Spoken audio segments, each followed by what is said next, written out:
예수님의 부활에 대하여 오늘 20장에서부터 말씀을 합니다. 안식 후 첫날 이렇게 되어 있습니다.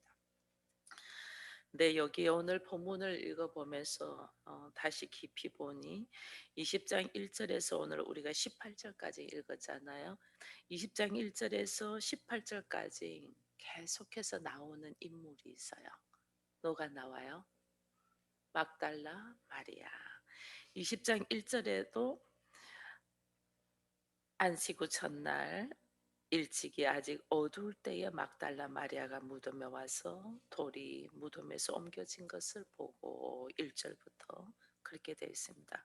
그리고 막달라 마리아가 그 무덤에 돌이 옮겨진 것을 보고 제자들에게 달려가서 내가 무덤에 갔는데 예수님의 시신이 어디에 있는지 모르겠더라.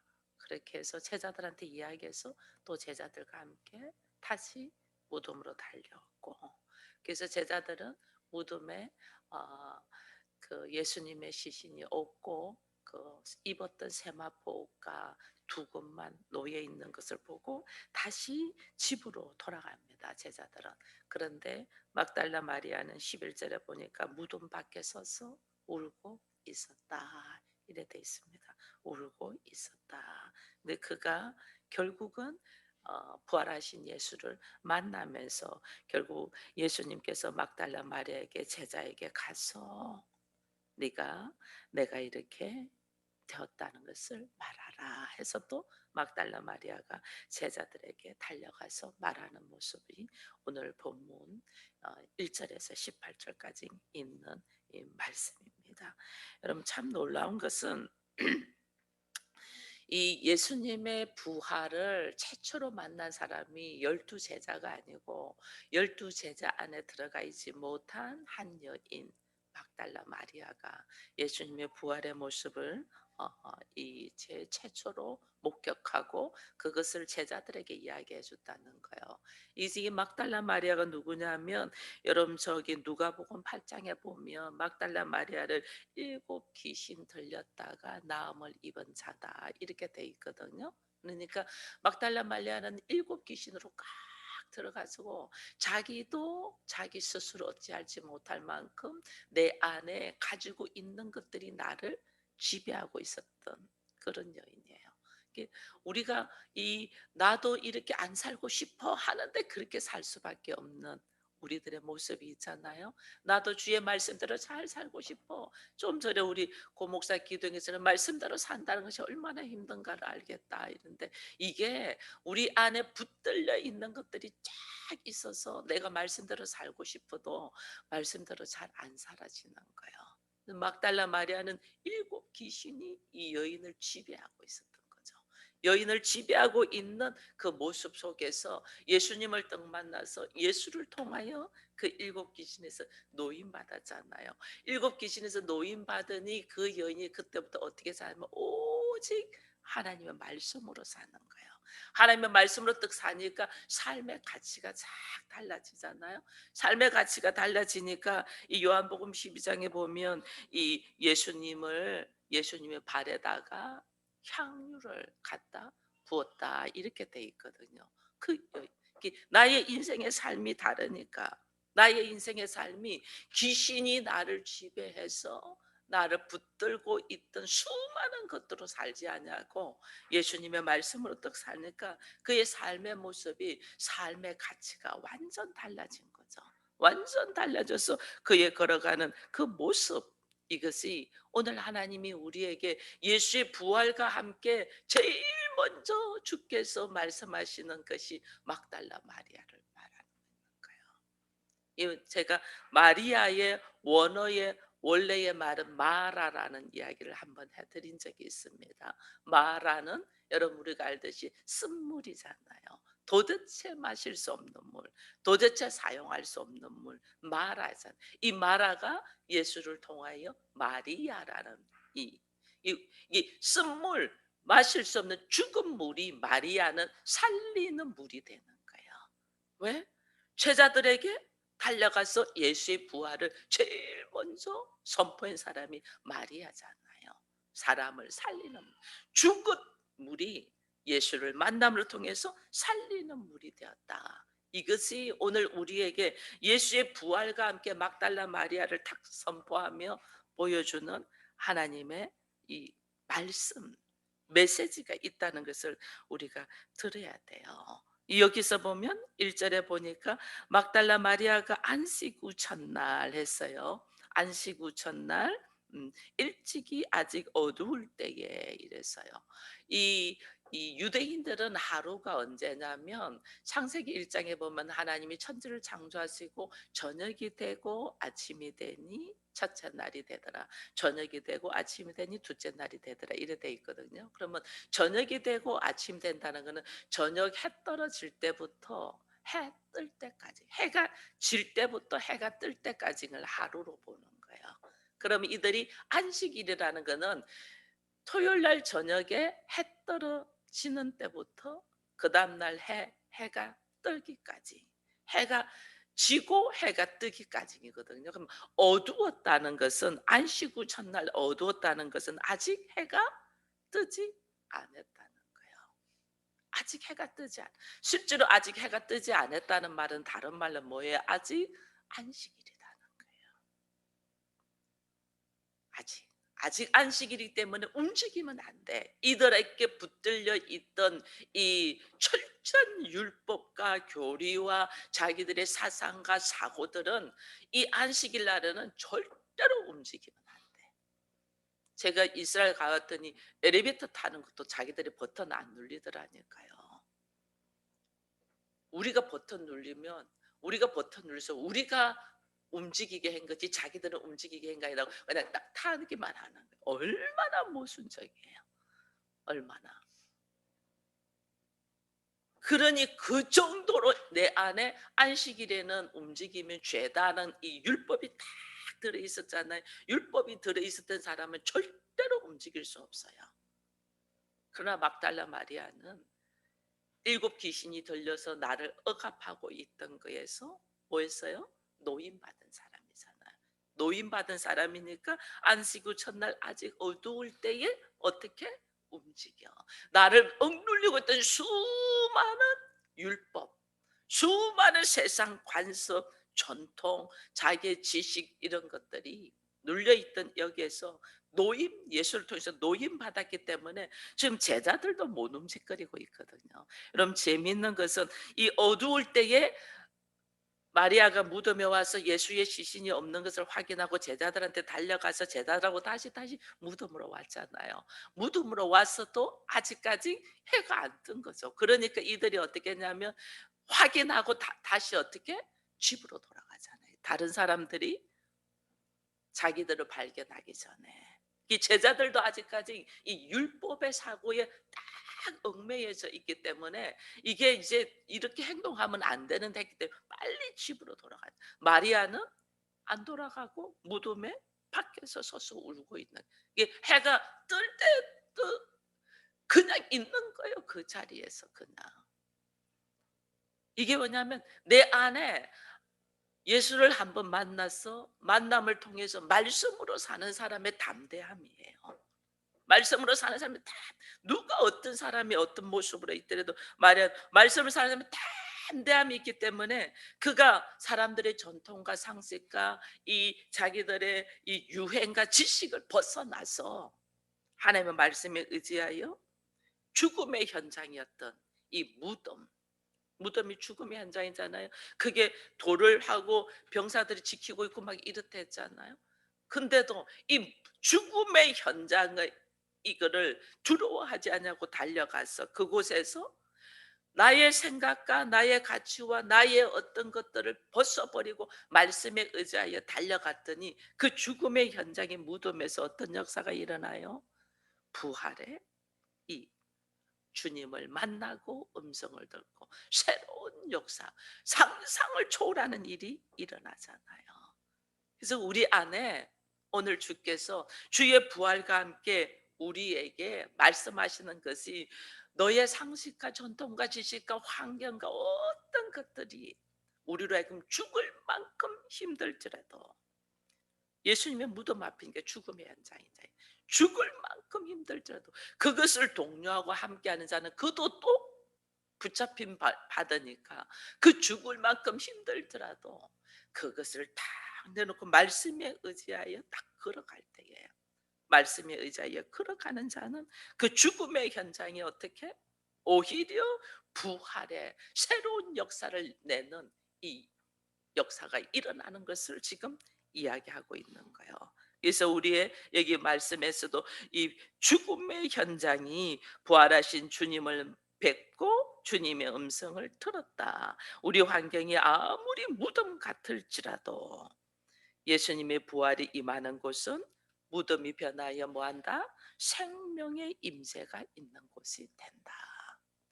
이것을 우리가 믿느냐는 거예요. 이것을 나의 환경이 죽을 만큼 힘들지라도, 소망 없는 자같이 힘들지라도 말씀이 이루어지는 이 가운데는, 말씀이 나와 함께하는 자는 산 소망이 있댔잖아요. 우리에게 산 소망은 반드시 이루어질 것을 기대하고 걸어가는 거잖아요. 그죠? 그래서 나의 이 육적인 어떤 생각의 소망은 그것은 불확실하기 때문에 이루어질 수 있다는 보장이 없어요. 그러나 우리가 하나님의 말씀에 의지하여 걸어가는 삶은 반드시 이루어진다는 거예요. 우리가 이 하나님 이 말씀의 깊이를 알기 위하여 성령의 충만함을 허락하옵소서 할 때, 여러분 하나님은 우리에게 성령을 허락하는 것이 이 말씀의 깊이를 통하여 누구를 알기를 원해요? 예수를 알기를 원하고, 또 예수를 만나면 어떻게 해요? 예수를 만나면 넘어서 어디까지 가야 돼요? 아버지의 품으로 가야 되는 거예요. 이게 오늘 하나님께서 우리에게 성령을 허락하시는 이유거든요. 우리는 이 성경 말씀을 이렇게 볼 때에, 여러분 우리가 말씀을 이렇게 볼 때 말씀이 성령의 감동으로 기록되어 있었잖아요. 그래서 반드시 성령이 나한테 임하셔야만이 이 말씀의 깊이를 알 수 있어요. 근데 이 말씀은 처음부터 끝까지 뭐냐면 오실 예수, 오신 예수, 다시 오실 예수, 이걸 말씀하시는 거거든요. 이것을 네가 믿느냐는 거예요. 그러면 성령의 감동을 통해서 이 말씀으로 예수를 나를 만나라는 거예요. 예수를 딱 만난 막달라 마리아는 인생의 삶에 걸어가는 것이 12제자들보다 더 담대하게 하나님의 역사하심에 동참하는 자가 되잖아요. 제자들이 예수님, 이 마리아가 예수님의 장례를 준비하며 향유를 발에 뿌리고 머리털로 닦을 때 제자는 어떻게 그런 행동을 할 수 있냐고 꾸짖었지만은, 마리아는 오히려 담대하게 그 일을 동참했고, 또 그 마리아는 예수님의 십자가에 죽으신 후에 최초로 주의 부활을 목격하며 세상의 전통과 유행과 어떤 규범과 어떤 율법을 깨뜨리고 말씀의 능력이 무엇인가를 깨달아가며 하나님의 살아나심이, 이것을 지금 목격하며 사람들에게 보여주잖아요. 이게 뭐냐?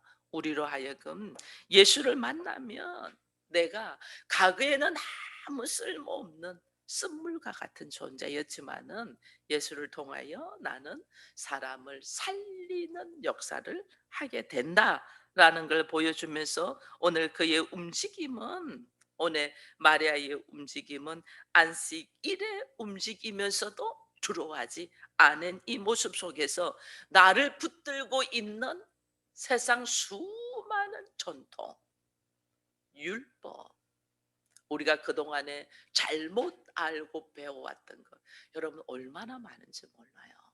여러분 이게 종교가요, 기독교가 있기 전에는 유대교였잖아요. 그죠? 왜냐하면 아브라함을 통하여 전부 다 이게 아브라함의 믿음의 조상이라잖아요. 아브라함의 믿음의 조상으로 생긴 종교가 유대교예요. 제일 먼저 유대교. 그 아브라함의 믿음의 조상이라 하는 것이 그 다음에 누구냐면 기독교예요. 우리가 지금 믿는 기독교. 그리고 또 아브라함의 믿음의 조상이라고 하면서 말하는 또 종교가 뭐냐면 이슬람교예요. 아시겠어요? 유대교, 기독교, 이슬람교 전부 다 아브라함의 믿음의 조상. 전부 다 하나님 믿어요. 근데 왜 이렇게 다르냐? 우리가 잘못 왜곡되게 들어와 있는 것이 있단 말이에요. 유대교는 이 유대교고 기독교고 이슬람교고 공통적으로 가지고 있는 이 성경, 정경이 뭐냐면 모세오경이에요. 모세오경, 토라. 그죠? 모세오경도 유대교도 모세오경, 토라. 예수님도 그 가지고 처음 다 말씀하시잖아요. 우리 기독교도 모세오경을 가지고 있죠. 그죠? 이슬람도 모세오경을 가져요. 근데 왜 이렇게 신앙생활이 다 다르냐는 거예요. 모세오경을 통해서 누구를 말하냐면 하나님을 이야기하거든요. 하나님이 누구냐? 너희들이 믿는 하나님이 누구냐? 그래서 아브라함의 하나님이, 이삭의 하나님이, 야곱의 하나님 이렇게 말하잖아요. 너희가 믿는 하나님이 누구냐? 이걸 말해요. 하나님이 누구냐 말하는데, 하나님이 누구냐 말하는데 속에서 유대교와 기독교와 이슬람교가 다른 것이 있어요. 각자 가지고 있는 것이 있어요. 모세오경과 함께 갖고 있는 거. 여러분, 유대교는 모세오경과 함께 중요시 여기면서 하나님을 소개하는 것이 뭐예요? 우리 잘 아는 책 있잖아요. 유대교의 교육, 탈무드. 유대교는 모세오경과 함께 탈무드를 가지고 하나님을 소개해요. 하나님을. 우리 기독교는 모세오경과 함께 뭘 가지고 하나님을 소개해요? 신약성경. 신약성경 가지고. 그럼 이슬람교는 코란. 모세오경과 함께 코란을 가지고 하나님을 소개해요. 근데 코란은 누가 썼냐면 이슬람교의 창시자 모하메드가 썼단 말이에요. 그러니 이것이 하나님을 정확하게 소개해 줄 사람이 여러분 탈무드예요, 신약이에요, 코란이에요. 신약이잖아요. 예수. 그래서 예수님은 뭐라고 하셨냐면 나를 통하지 않으면 아버지께로 갈 수 없다거든요. 아버지께로 온 자만이 아버지께를 소개할 수 있잖아요. 그러니 유대교도 하나님을 잘못 소개하고 이슬람도 하나님을 이야기하지만은 이 모하메드의 자기의 이 살아있는 생전의 기증 가지고 소개하니까 완전 아니고 오직 예수를 통하여 하나님을 소개한단 말이에요. 예수를 통하여 하나님을 알게 된, 예수를 통하여 하나님을 알아야만이 우리가 뭐냐면 예수를 만남으로 통해서 막달라 마리아가 부활하신 예수를 보는 것은 예수를 만남으로 말면서 그의 인생의 삶의 모습이 완전 달라지잖아요. 그죠?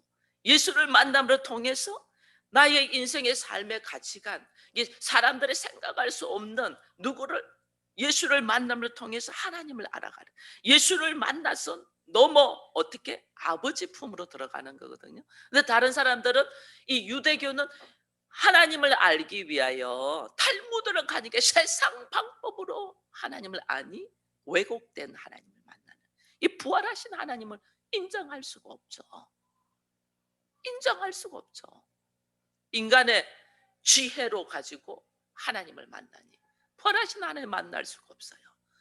그러나 막달라 마리아를 통하여 초대교회와 우리 기독교회에서는 여러분 신약을 통하여 예수를 딱 만나잖아요.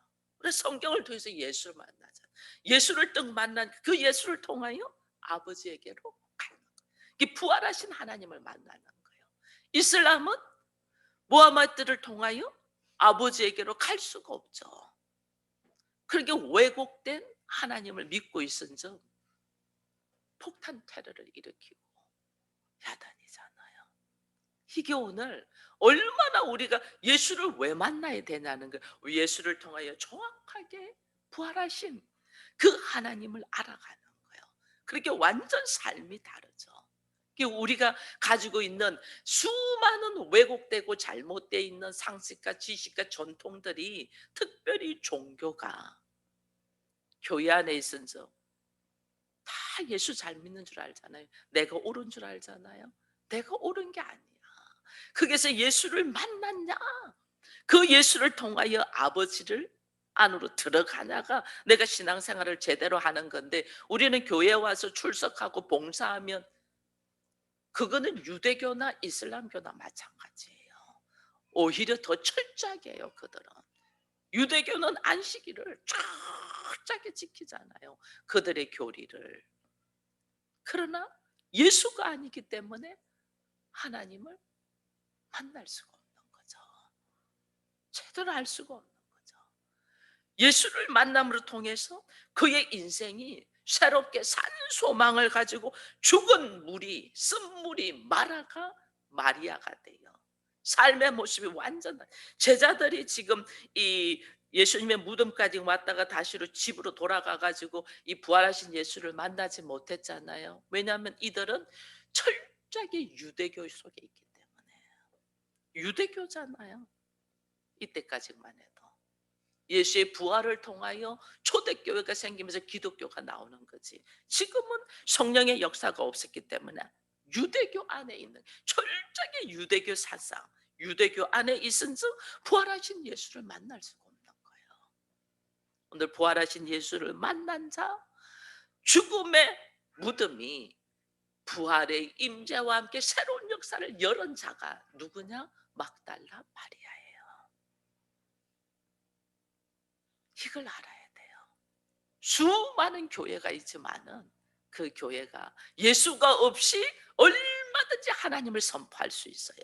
그게 유대교고 이슬람교고 현재 기독교의 모습이에요.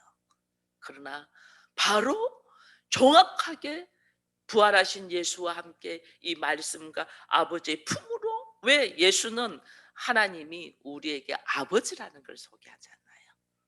그죠? 예수는 하나님이 우리의 아버지라는 걸 말씀하시거든요. 그 예수를 통하여만이 아버지가 될 수 있어. 유대교에서 하나님을 알아가는데, 그 하나님 알았는데 자기들의 지혜인 탈무드를 통하여서는 하나님을 만나는데 아버지로 만날 수가 없어요. 철저하게 종으로 만나죠. 종으로. 예수님은 하나님이 우리의 아버지. 그래서 예수님이 하시는 말씀이 뭐예요? 17절에 이렇게 말하잖아요. 예수께서 이르시되 나를 붙들지 말라. 내가 아직 아버지께로 올라가지 아니하였노라. 너는 내 형제들에게 가서 이르되 내가 내 아버지 곧 너희의 아버지, 내 하나님 곧 너희의 하나님께로 올라간다 하라 하시니. 상상을 못하는 거예요, 하나님을 아버지라고 하는 거. 예수가 십자가에 못 박아 죽는 것이 이 사람들 사고 안에 뭐예요? 하나님을 아버지라고 했기 때문에 죽는 거예요. 신성모독죄. 대제사장도 서기관들도 그리고 이 제자들조차도 유대교에 머물러 있는 거죠.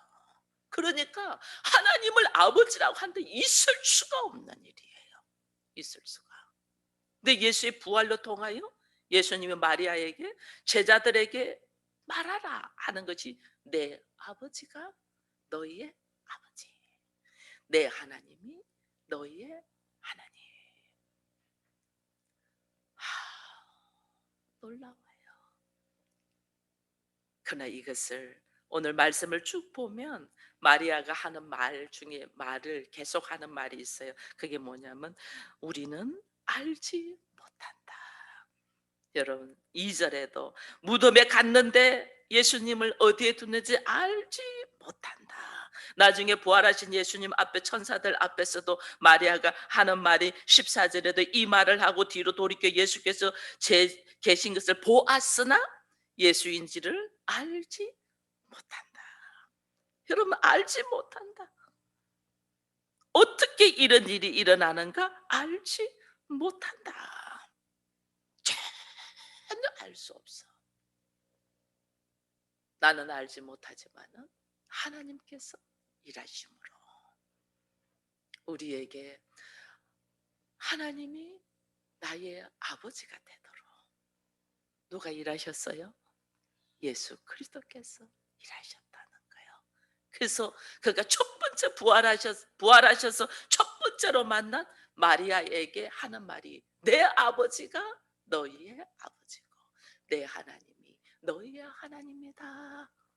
이걸 말씀해 주시는 이 놀라운 은혜 속에 우리가 지금 초청되어 있거든요. 초대되어 있거든요. 이 예수를 나는 오늘 어떻게 만나고 이 예수를 만나기 위하여 내가 얼마나 찾고 있는가를 우리가 다시 보면서, 여러분, 세상에 어떤 지혜를 주는 탈무도도 아니고 어떤 삶에 있어서 이 열심으로 살아갈 수 있는 코란도 아니고 오직 예수를 통하여 아버지를 만날 수 있고 그 아버지를 오늘 우리는 찾고 찾음으로 말미암아 삶의 모습이 그동안에 나에게 왜곡되게 입력되어 있던 수많은 지식과 전통과 상식과 유행들을 깨뜨리고 나의 현장이 무덤, 죽음의 현장, 무덤과 같은 이 죽음의 현장이 새로운 삶의 부활의 현장으로 일으킬 수 있도록 오늘도 우리가 부활의 주님을 찾고 자기를 간절히 축원드립니다.